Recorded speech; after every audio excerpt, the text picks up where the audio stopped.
prior to children, what is one piece of advice you would give yourself? Understand that process of creating life is real. Prepartum, postpartum, that shit is real. And so I remember having random arguments for no reason, but it wasn't because I was right or she was wrong or anything or vice versa. It's just I didn't understand. The other advice is, motherfucker, get your money, shorty. What is you doing? Is you doing, my boy? Get your goddamn money, my boy. It's a lot of money to be gotten, and I want your kids to have it all. Say no more, man. I didn't mix my with Fago. Stack my money up like Legos. What's up, world? Welcome to another episode of Money Music Culture. I'm your boy Brandon Copeland, aka Professor Copeland. I'm with my dog, as always, Ross Mack. Boy, you look like you're getting taller, man. What's the secret? Hey, bro, I ain't gonna hold you. You so, bro. The doctor told me when I went in not that long ago. He said, "Man, honestly, you got a rare case, fo. You got a disease of just tall height, fo. It's like I think I'm gonna keep growing, fo. Right now I think I might have put on about an extra half an inch, fo. Okay, you know what I'm saying? Okay, that boy been eating right, living right. But Nah, everybody, for the people listening, your boy is slightly vertically challenged. I'm 5'10", though. How my ID say. 5'10". And don't ever try to argue me over my inch. We will fight. Don't nobody know you 5'9". I will fight you. Right. That's personal. Super personal. Hey, man. So I got a personal question, man. When it comes to fatherhood, right? I want you to kind of walk me through that journey mentally. I know that's a little bit different of a question, but especially, your first girl dad, now boy dad. Yeah. You got them both, which is beautiful.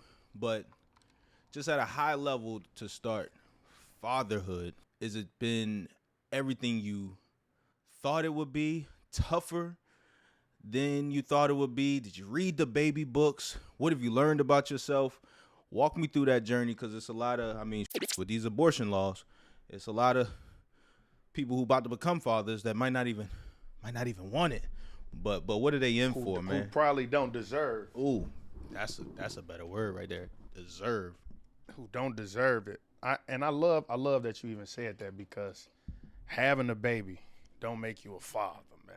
Like, I think that at the end of the day, for me, I look at fatherhood as an opportunity to leave a true legacy, right? I think we all on borrowed time. We all have a finite amount of time we're going to be on this earth. So at the end of the day, if we have the ability to pass on to the next generation, not only just people that look like us, but being able to pass on all the information that I was able to gather in my lifetime. So that's what I really look at it, right? So having kids is about building a legacy, but giving my kids the information that I didn't have at their age, as opposed to just the experiences, right? Like, I'm a parent who, like, all right, I didn't have Gucci shoes growing up. I'm not going to try to go get them Gucci shoes, but I will tell them, yo, I didn't have no credit established when I was growing up. I didn't have, these various investment accounts that my parents didn't necessarily know. I didn't have a trust fund growing up. My great-grandparents or grandparents or whatnot, they didn't necessarily have insurance, life insurance policies that we were able to inherit. So for me, the biggest thing about fatherhood to me is looking at people who look just like you, bro. And it's the most beautiful sight. But looking at them and slightly being jealous in a good way, because you're going to give them not only all the world, but every ounce of knowledge that wasn't passed on to you. So just being in a position to help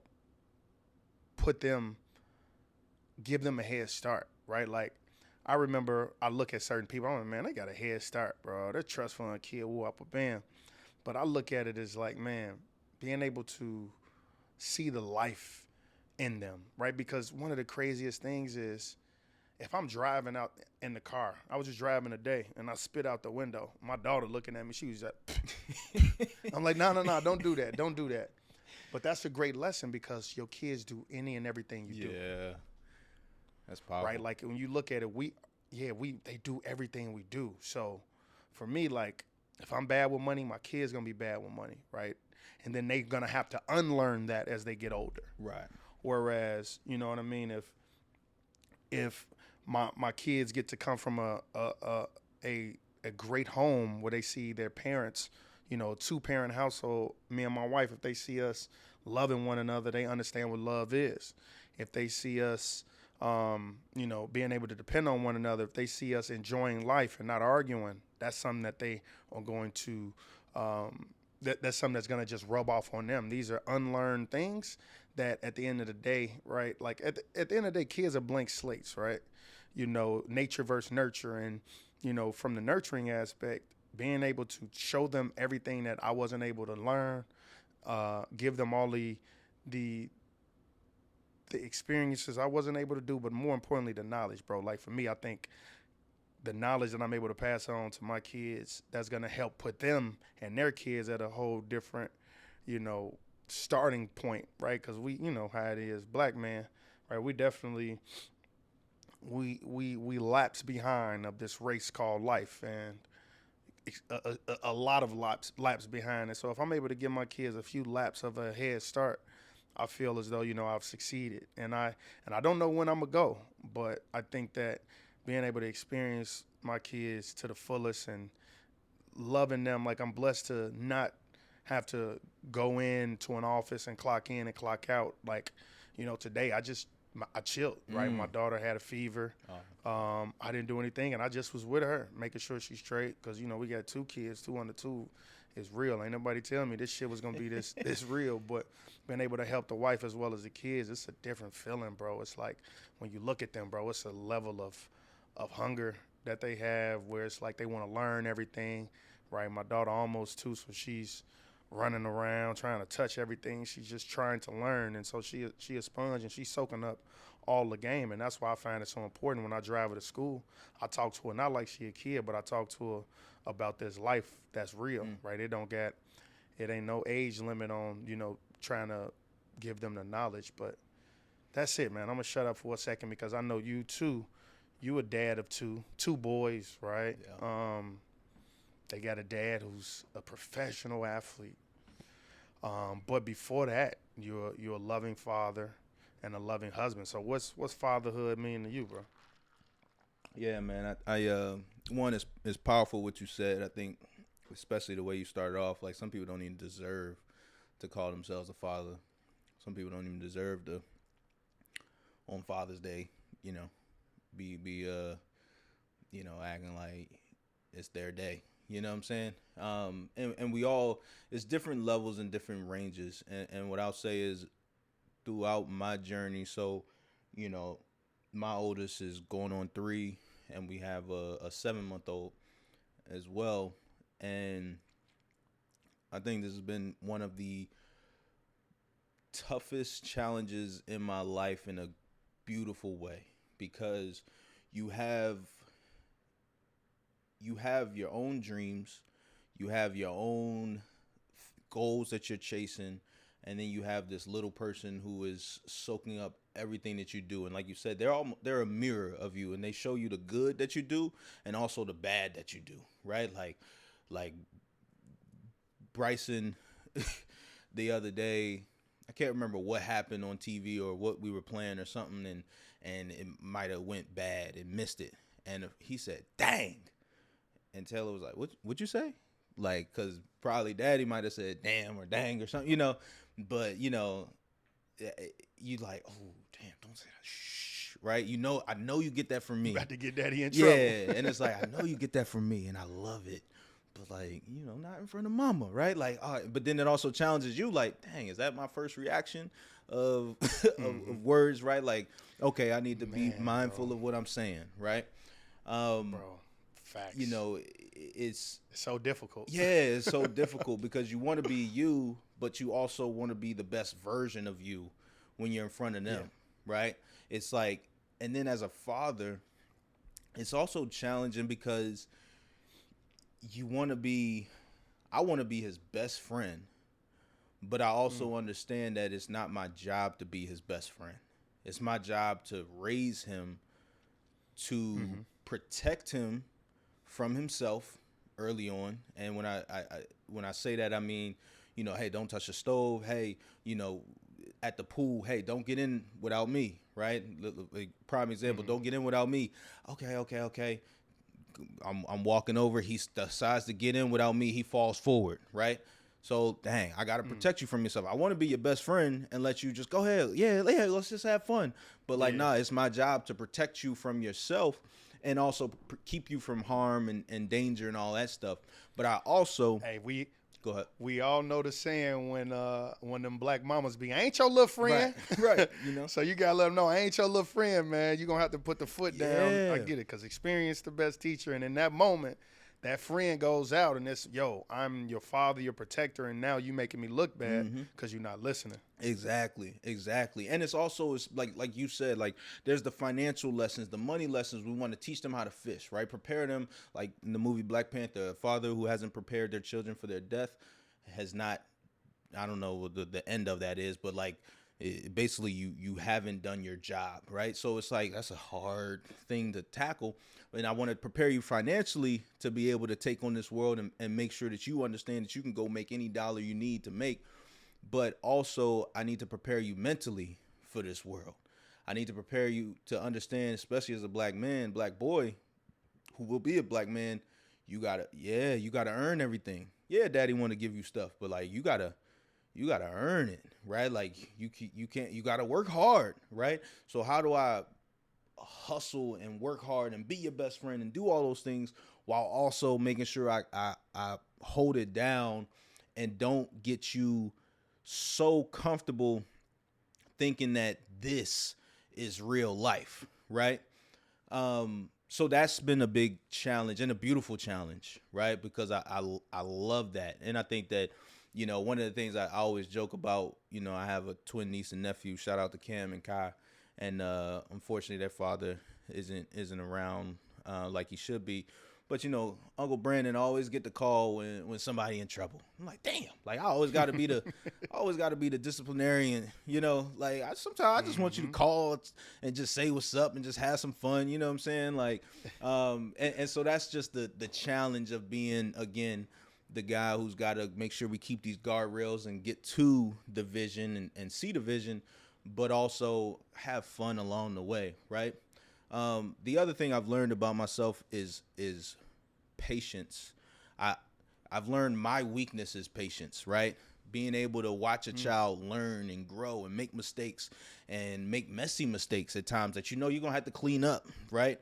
That's something I'm not really good with, because then that's potential waste of time. I see you about to make this mistake, but I can go ahead and avoid it. Then I can avoid the time spent cleaning this up and getting you right. And now that's more time that I can put towards building the dream, all of those types of things, right? Like you're dealing with a father who's building an empire, and that takes a certain amount of time, but it's also more important that I build these young men, and that also takes a certain amount of time as well too.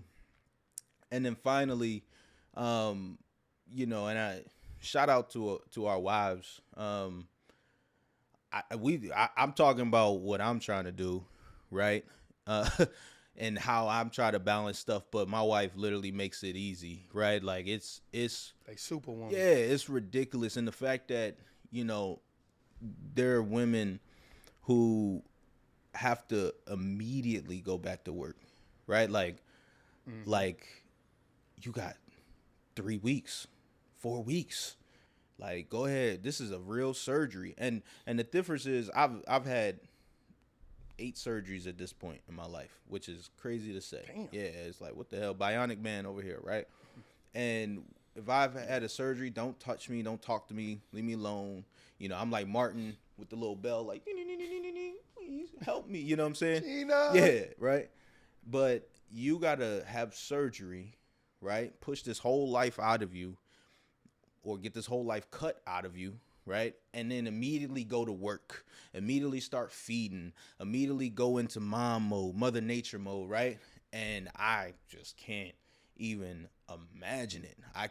You go into sleep deprivation the first few nights while you're trying to heal up. You know, it's like, it's amazing what they do. Shout out to our wives, man. But, because at the end of the day, they working 2 jobs, bro. Like, being a dad is passive at times, right? Like, okay, we the man, we provide, we protect, right? But being a mom is the number one job for them. Then they have their other careers. And I be sitting back like, bro. And I try to tell my wife all the time, like, gee, I'm really proud of you. You make my job a lot easier. Because at times they can feel as though, we take them for granted, right? Because, we as men, right, we're able to quickly leave the house. Yo, I got to go do this.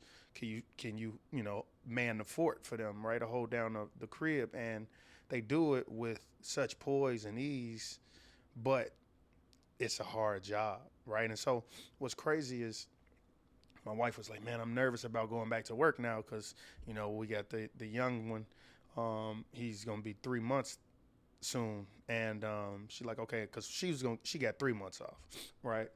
And she, she's like, I'm nervous because I'm still this, that, and third. I'm like, look, whatever you do, you did it great. You know what I mean? Because she has such a high level of maternal instinct. I'm like, I understand you, because she want to, watch her kid 24/7. It was a little differently because she in a family business, right? Yeah. Her dad runs the company, and for our first child, it was in the middle of COVID. So when she was going to work, she was able to bring our kid to she was like 10 months. Okay. Right, she had a front office that she converted into her own daycare, right? A lot of people, and it really take a village because a lot of people that worked there helped, raise our child too before we were comfortable enough to drop our kid off at daycare. Now for our son, it's like, yo, although COVID might be spiking back up, but I think we're more comfortable with it at this rate because when we had our kid, the grandparents had to come look through a glass, right? We'll meet them outside and we would have, this little clear plastic over her Duna stroller.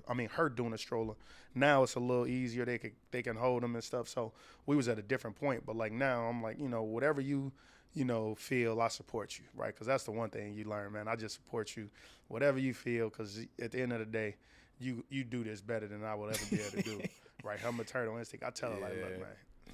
I get frustrated sometimes. You can't get frustrated, right? We try to potty train our daughter, and I'm like, babe, I'm listeing, Ross, you got to do this. She's like, you got to relax. Rome wasn't built in a day. I'm like, all right. You know what I mean? So, but like, bro, they are cut from a different cloth, bro. Yeah. And I want to give kudos to your wife because she put up with you and she raising 2 kids, bro. Jesus Christ. Right. I mean, that's 3 jobs. Shout out to Tay. That's 3 jobs. Like you said, you got mom, you got career, and you have being a wife, right? And I mean, that's like you said, it's a hard job dealing with us. And I'm going, you throwing me under the bus, but I'm throwing you under the bus too, like because it's also and not just in a joking way, but just in general, right? Like it's like the things that you and I are trying to do, and I'm not gonna say it and toot our own horns, but like it's difficult. It takes a lot of time. When you're creating your own lane, creating your own space, there ain't no path you can follow. It ain't nobody turning over their book of business to you where it's like, okay, cool, we got the bills paid, we got this, right? Like, it's eat what you kill, right? It's create a lane. And that takes an enormous amount of effort, energy, right? I feel bad for my wife at times. Well, I feel bad for her all the time. Damn. Right, but like I feel bad for her. I'm still like scratching my head. Like, why she do that? This little patient. Look, I ain't gonna lie, it's too late now. You took on this project. I got her. No, good. But like we having a baby in season is difficult. So we had Bryson. We had our first child. We had him 2 weeks before training camp. Which, for those who don't know, training camp, your life is over. Ain't no, you miss a day, that's a $39,000 fine. You ain't missing a day. Jesus. You know what I'm saying? Like, it ain't no like, oh, let me go check on baby boy, all that stuff. By the way, your fine of $39,000 is more than the median, like minimum wage. Or something. Like, it's I ridiculous. think minimum wage might be. Yeah, that's. It's ridiculous. Like you ain't. But all right, keep going. You can't play around with that, right? And then, so we had Bryson 2 weeks before 7/11, July 11th. Had him 2 weeks before training camp started. So as soon as training camp started, mandatory, we staying in the hotel. So now she literally by herself. You know what I'm saying? So that's one. This year we had baby boy in season we got induced on a Monday evening or a Tuesday morning. I can't even remember. We had him on Tuesday, which is our off day. And then Wednesday morning, I'm back. I stayed at the hospital, all that stuff. I'm back practicing and all that stuff all day. We played the Cowboys that Sunday. We had to fly to Dallas on Saturday. We had a Thursday night game against the Patriots that next week. So it was like, it ain't no, coach, like I'm gonna take these few days off. I ain't on that level to be able, like, coach, I'm gonna show up on Saturday. There is no paternity leave, right? A paternal leave or whatever. Mm-hmm. Ain't none of that in the NFL. Right. Bro. And it ain't no, I'm not saying that like a woe is me, because there's other fathers out there doing it, but it's like, and there's other fathers out there who are soldiers, right? Like it's just like, that's a lot on somebody's back, right? To not only be healing, but then to also be going through a bunch of hormone activity, to be learning more about yourself, to be meeting a new human for the first time that you can't talk to, right? Like, you trying to figure out, is it diaper? Is it hungry? Is it this? Right? You know what I'm saying? And then your partner in crime has got to be like, I got to go put food on the table. So it's a battle, man, but it's a beautiful one. Think about it. Right now, we're recording, right? We're working, and they are on their maternal instinct. My wife is with both kids right now because one of them, the oldest, didn't go to daycare because she had a fever. And, I always tell people, like, and I don't know about you, right? But for me, the way I view the timing of when to have a child is very difficult, right? And I'll be honest, I tell people all the time, right? There's never a right time. But once you have the kid, it is the perfect time. And what I mean by it, like, there was never a right time, it's like, because no matter what, I felt as though I wanted to have more money, right? I wanted to be at a different place. I would have wanted to travel all these other places first, right? Okay, I want to hit this place, that place, but I really want to have this amount of money so that I could do X, Y, and Z, right? And I say that if I would have said I want to travel to 30 countries, right? And then, a kid come, like, oh, damn, I probably would have wanted, to do 32 countries or something. And if I wanted to have $10 million in the bank account, oh, man, I probably need 12, right? And at the end of the day, so I always say, but once the kid gets here, bro, there's something that clicks, right? I know you hear about mother bear where, the mom gets into a realm of like, okay, I got to make sure my house is right. I got to make sure this, that, and the third.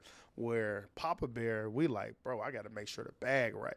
I remember when she was pregnant with the first kid, bro, I was probably sleeping 3-4 hours because I'm up at night, right? I'm up at night trying to, get my economics off the ground. I'm trying to get my content off the ground. I'm trying to, get better at trading. I'm trying to and it was just so many things that I'll never forget, that once the kid gets here, bro, it is a different level of hustle, right? You click into a different gear, right? If you drive in a Ferrari, gear 1, gear 2, you instantly shift into gear 6 when the kid comes, because your level of hustle is on another level. I will talk about that. Is that something for you that you experienced? I would say when we had Bryson, one, two things became more important than ever at that moment. So, mortality, like, I started thinking about death differently, which sounds weird, but what happened was I was really sleep deprived. I had a speaking engagement, flew back, wifey's water broke. Whoa, went to the hospital. So literally probably went about 36 to 48 hours with no sleep. And then my trainer was flying in. Again, we were a couple of weeks away from training camp, so it's like we still we need a job more than ever now, right? So he flew in, the next morning after Bryson was born, and Bryson was born on a Thursday. He flew in on a Friday, and I remember sleep deprived, driving to the airport to pick him up, and somebody's about to come in my lane, and I'm like, and we stopped and all that stuff on the highway, and I'm like, bro, I can't die right now. Like, I was literally like, bro, I got so much. I got to teach him. I got to teach him how to catch a ball. I got to teach him how to shoot his first jump shot. I got to teach him how to deal with people. I got to teach him how to talk to women. I got to teach him how to do X, Y, Z. You know what I'm saying? And it was like, whoa, like, all right, like, I got to tread differently now, right? So mortality was something that became extremely important to me. Two, the value I had on my time at that point, the price just increased. Because in order for me to spend a minute away from him, it's got to be serious. Like, we're not talking about no bullshit anymore, right? Like, it's not that we can't have fun, but from a business standpoint, there is no more wasting my time, because That's 30 minutes in that bullshit meeting. If you wasting my time and feeling me out, where I could be hanging out with homie. You know what I'm saying? Like, so the time facts. just like the meetings had to get pushed down from 30 minutes to 15 minutes, right? Like we had to start prioritizing things differently, right? And, you know, again, I just think that, like you said, having a child and being able to look your motivation in the face finally, right? It's one thing to be talking about it and planning on it for your entire life. And like you said, there's never a perfect time at all, right? But when you're actually staring at that person that you've been saying you've been working for and you've been hustling for and you're trying to get this and this and this for and set them up for forever. Now it's like, oh, snap, you here now. All right, so now the clock is ticking even more. Oh, snap. Kickoff. Game. The game is home now, right, bro. right. Bro. And so it's a different type of motivation and a different type of hunger. And also, I would say a different type of appreciation for the time that you get with them. And one of the things that I was alluding to earlier is one of the things that I'm in my own personal business. One of the things that I've been battling for all the years that I've been doing this thing is right. Like is when your job is your body and to work out and to push yourself and things like that, right? Like it is draining to do that. So one of the issues I have with my productivity is like, okay, this morning I'm go get a workout in the morning. We down in Florida. It's hot as all hell. I got the sweat jacket on, right? So I'm out in the sun for an hour. I'm just drained by the time I get off the field. Now I come off the field and I got to get into business mode. I got to get into meetings. I got to get into all these types of things, right? But I also got to get in daddy mode, right? By the time you get to the end of the day, it's like, boy, I just want, and not to mention if we're doing 2-a-days, you know what I'm saying? And so it's like, that's why I was like, you know, shout out to wifey, because it's like, you know, you come home and you get that new spark of energy from your kids, you know, especially in season and stuff like that. They just want to hang out and play and all that stuff. But you're not just mentally drained like most people are once they clock in and clock out, so to speak. You're also physically drained as well too. And again, it's just been a beautiful battle and challenge for me to just tap into that next level of like, look, yo, he don't care. They don't care. We got to get that time in. Hey, you know what's so funny, bro?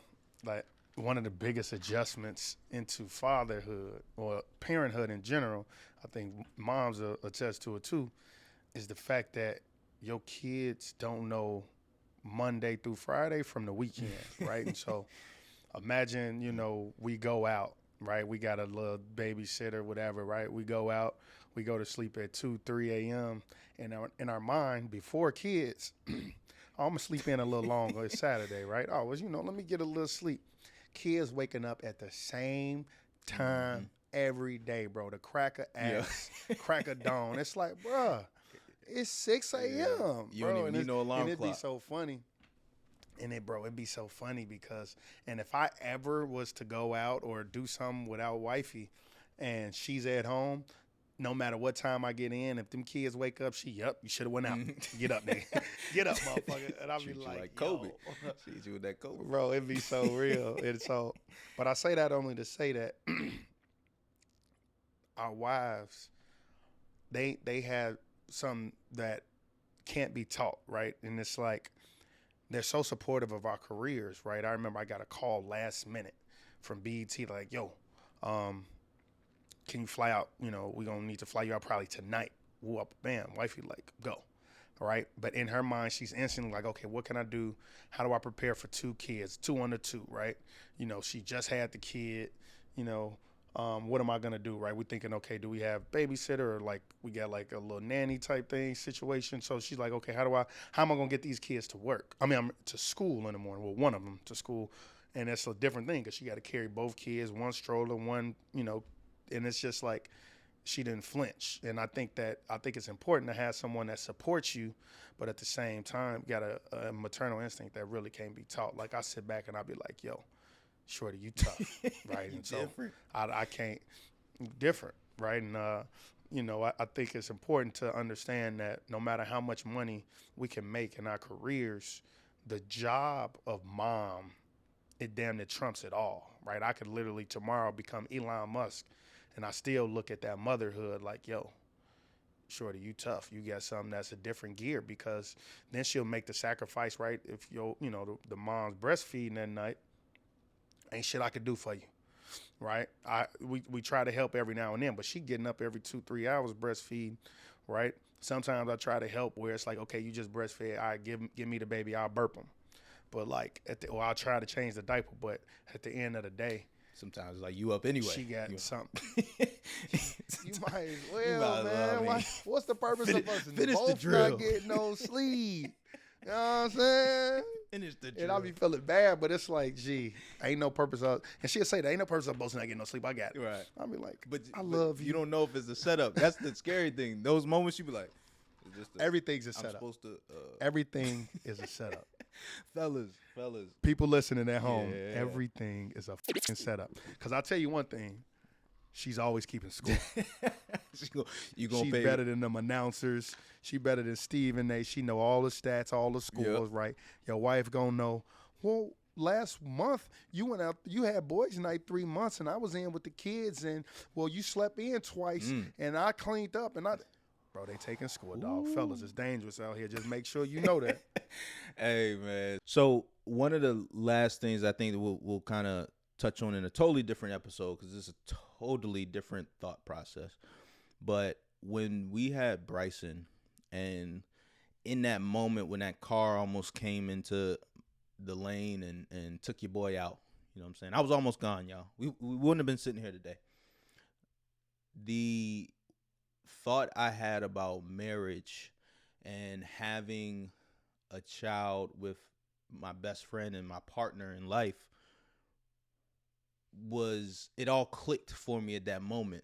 And for me, one of the revelations that came out of that moment was like, okay, I think this is what marriage is really about, or one of the major pillars that marriage is really about is about the person that you trust to build your children up in case you aren't there, right?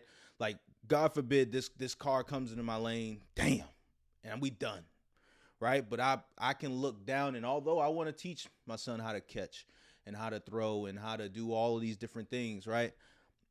I married the right person who I can feel confident 100% without a doubt she's going to do her damnness to instill every single thing that she needs to in our children to make sure that they're prepared for this world, right? It might be in a different way. It might be in a motherly, loving nature way, right? Which is beautiful, but I could never have put that into words before that moment, but that was something that really stuck out to me at that point. I'm not sure if you felt that or feel like that at all. I think that we need to be real honest with the situation, right? People that come from a household with two parents, right, or just a father figure and a mother figure, have a different balance that most people, that is needed. And I think that no man can teach a young girl to become a woman, and no woman can teach a young man or a young boy to become a man, right? And I think that both are needed. Now, God forbid something is to happen, I think that what you're saying is that, I've been with my wife long enough, she's going to almost mirror me in a way when it comes to trying to teach our children how to be a man the way that she's watched me become a man. Because at that time, right, wifey gonna be like, yo, I want you to be just like your dad, mold you just how your dad was, because that's the man I fell in love with, right? And I think that, she'll obviously do a good job, but obviously it's gonna be some stuff that she won't be able to replicate, and that's just the sheer nature of men and women both being wired differently, right? I'm harder on my daughter than my wife is, and I know I'm gonna be harder on my son for sure than my wife is, and that's just nature, right? But that being said, I don't know how to nurture my children as well as my wife can, and so that perfect yin and yang, that perfect balance is something that's needed. So I do get what you're saying, but you know what I mean? I think that, part of the problem in our community is, what was considered the war on drugs, was really just help. And it's been happening since the beginning of time, but it was something that really just continued to break up the black families. And not a lot of black families have both father and mother in the household, largely because of, war on drugs, or just sheer nature from the beginning of slavery, where you would tear a family apart. And I think that that's rooted in our community, because a lot of the issues stem from that, right? And it was done on purpose, right? It was done with great intention, and whatever they were trying to do, they succeeded. And I think that's another thing that I hold, is like, man, I want to ensure that my kids have that balance, and that I'm always there to teach them. Yeah. That's powerful. That's a whole another episode right there, that intentionality in terms of ripping families apart. For example, my father, what he'll always say is, I tried to do better for you guys than my father did for me, right? Which his father was absent.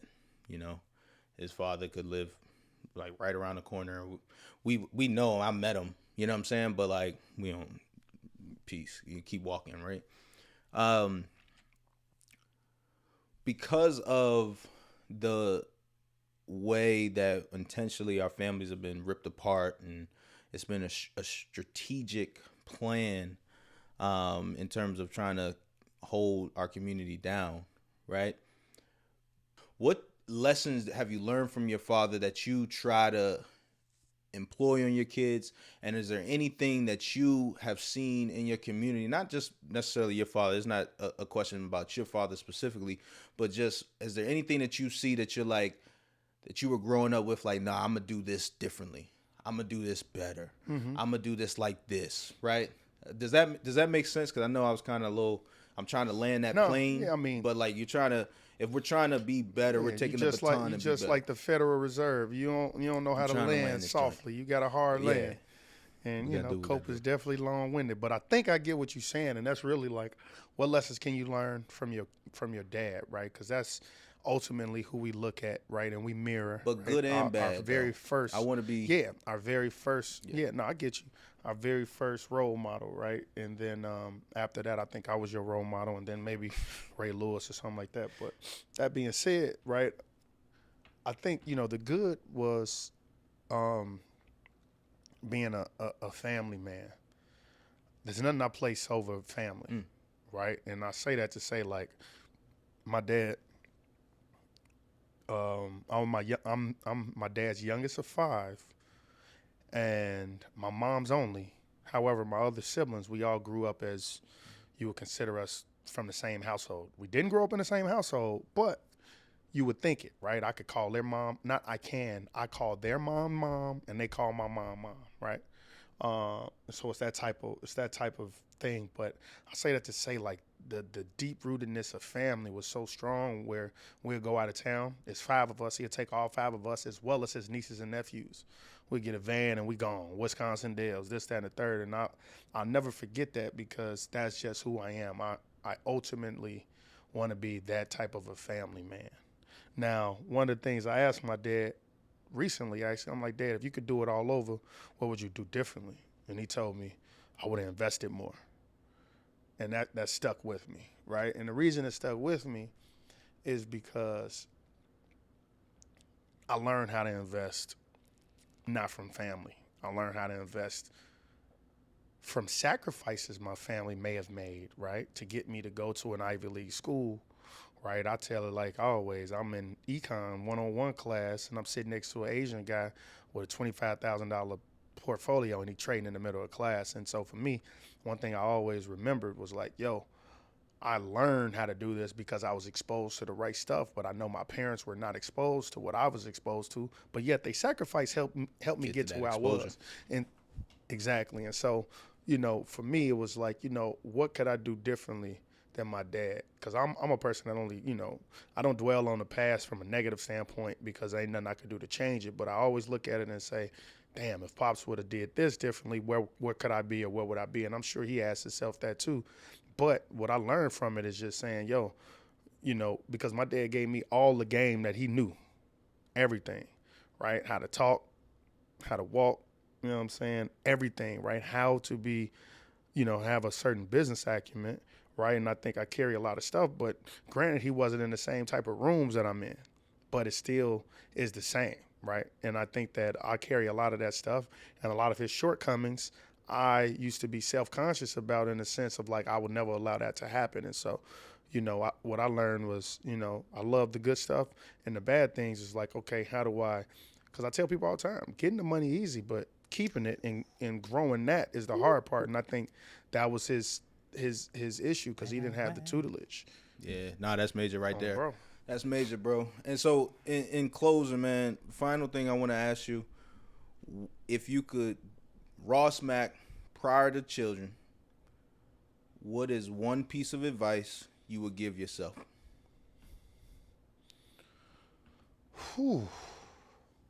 The piece of advice I would give myself, father to father, before having children, a lot of the stuff that I said in this episode was because I learned it, right?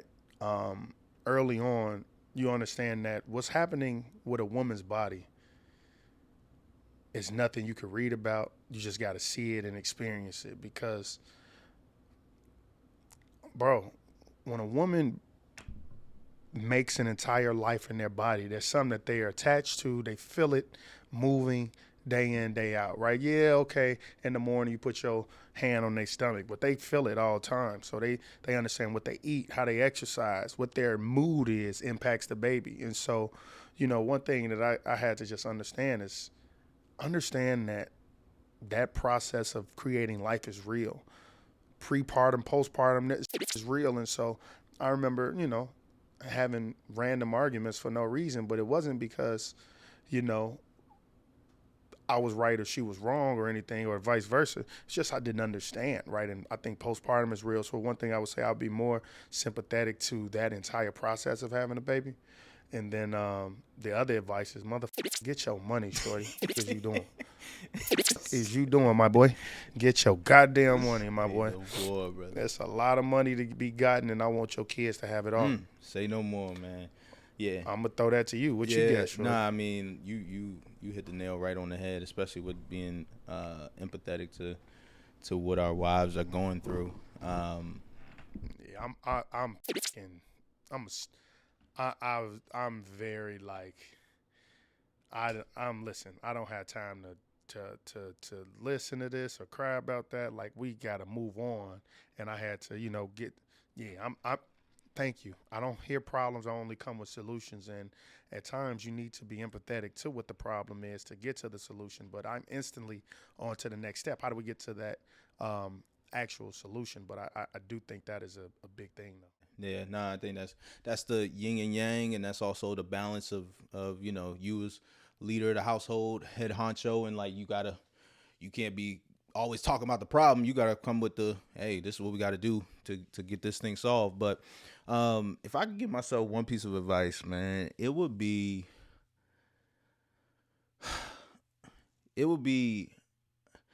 I was working hard prior to the kids coming into our lives, but I think it would have been work harder and at the same time, as crazy as it sounds, because it was a lot of damn work beforehand, spend more one-on-one time with wifey. It's hard as hell to do, but like the problem with pregnancy is like you got Zika virus and things like that, where it was like, okay, you can't travel to certain places, you can't do certain places as you get closer to pregnancy or closer to birth. You can't, you damn sure can't be up in the air, right? And so obviously there's different things, baby moons and all that stuff, but like there are times now where we lay down, if we got, we just got both of the kids. Well, Bryson's already been in his own room and out the bed, but the newer born, we just got him in his room within the last week or so. And we're like, bro, like, damn, like, ooh, we could watch a movie. We could turn the volume up, but we ain't gonna stay up too late because, like you said, baby number 3, we can practice. Let's do it. But it's like, but I think that I mean, like you said, there's never a right time. You can't plan it, but Yeah. spending more time and just continuing to put her on the pedestal, would have Facts. been the one thing I would say differently. Like you can't, like you said, a lot of things you learn by doing. You can't coach up the patience. Like I'm not gonna be like, hey, be more patient. It's I am who I am, you know. But ultimately, finding more ways to spend more time together one on one would have been crucial. But again, it is a tough balance for all y'all out there. Like Ross said, you got to get your money. It's a tough balance to do that and spend more one on one time because these kids cost, boy, them diapers. Whoo, Lord, them diapers, all that. Having a baby is expensive. But I think you said something that's amazing. And one of my other great friends, shout out to Remy. He told me, shout out Big Rim, dog. He told me, don't forget to date. So to the fellas out there, you know what I'm saying? I ain't Dr. Love or nothing. Hey, why You not? feel me? I think this is a learning experience for us all. This is a community. But I will say, don't forget to date, bro. Like, because what you realize when them kids come, bro, it is, like I said, it's a new fucking job. Your wife gonna want to sleep more. You might not be getting to hit that motherfucker as much as you used to. You feel me? But what's important is y'all make time for each other because that's what's gonna keep the marriage going a lot longer. And it's just, we'll get a babysitter just to go out ourselves, because what you realize, them kids, they sleep when they want to, not when we want them to. And so I think it's important. I love what you said, like making time for wife. And I just want to take it to not even a next step because you already took it there, but just say it in this realm of like, don't forget to date because that's how y'all fell in love. Yeah. You feel me? So no more, man. That's how I'm going to do that. Hey, bro. Another episode, Money, Music, Culture, man. I appreciate you as always. We talk fatherhood. When it comes to the culture, fatherhood is so important because it obviously is shaping the next generation. And a lot of the things we're talking about money-wise, we're talking about it for our kids or for our community. So even if you're not necessarily a father, you might be that uncle, right? You might be that, bro. Still a father figure. Yeah, you might be that big dude on the block. You might be a teacher, an educator, a coach, but you might not even know it. You may not even realize it, or you may not even want to admit it. But I promise you, 9 times out of 10, there is somebody that looking up to you. And it might not even be if you're a father or if you're a man, it might not be another boy, right? That sounds, it might be a young lady who's looking at the example that you set in the community, right? Of what a father should be, what a husband should be. How are you treating your significant other, right? And so I don't take it lightly. I know some people shy away from those roles and those responsibilities in the world, but I mean, shoot, what else are we here for, right? It's not to put on face, but if you're a good person, step into that role, step into that light and embody it, embrace it. Because trust me, the next gen needs us all. So with that being said, Ross Mack, man, tell them what they need to do, bro. Y'all already know, man. Make sure y'all like, subscribe, and most importantly, share it with somebody, man. Share it with your next door neighbor. Share it with your baby daddy. Share it with your baby moms. Share it with your nephew, your niece, your drunk cousin at the family barbecue, and Big Mama who got a little flab on that arm when she cooking, and she know what she doing. You better know it, baby. The pretty wings. But until then, man, until next week, let's get it.